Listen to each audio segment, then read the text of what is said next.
Nĩ thikũ mũgwanja kĩrũmanĩrĩrio kuma rĩrĩa mwĩrĩ wa Kipyegon Kenei wahithũkirio nyũmba-inĩ gwake mwena wa Imara Daima gũkũ mũciĩ wa Nairobi.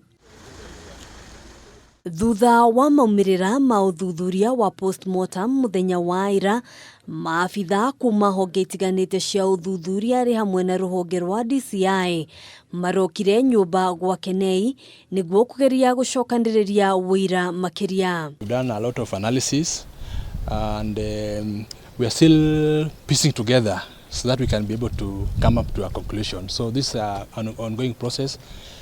As you can see, the crime scene officers are still inside there. So what I can just tell you is that it's an ongoing process, but there are so many things we've seen which you don't mention at this juncture until we piece things together and can come up with a conclusion. Yes. Mĩhang'o ĩno yaya gũkorwo ĩkĩoya ihinda makĩria nĩguo gũtigĩrĩra atĩ ũthuthuria baranginyo nĩ watabanio. It's a multidisciplinary team. Each team has its own way of doing their thing. So I cannot talk on their behalf. Yes, and there'll be a lot of waiting from them.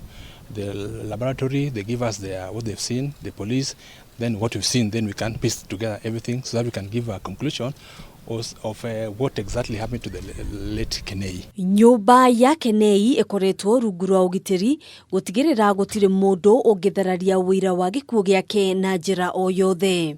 We think that was the primary scene where everything happened from what we've seen. However, remember there are other things which are coming up. There is also lab tests which are coming up. There are swabs which can tell us whether it was there or now. So I cannot answer you that in 100%. Mwĩrĩ wa Kenei wonekanire kiumia kĩmwe kĩhĩtũku, ũthuthuria wa postmortem ũkĩonania atĩ akuĩte thikũ ĩmwe kana igĩrĩ mbere ĩyo. Handũ-inĩ ha Kameme TV, njĩtagwo Ngina wa Wadurwa.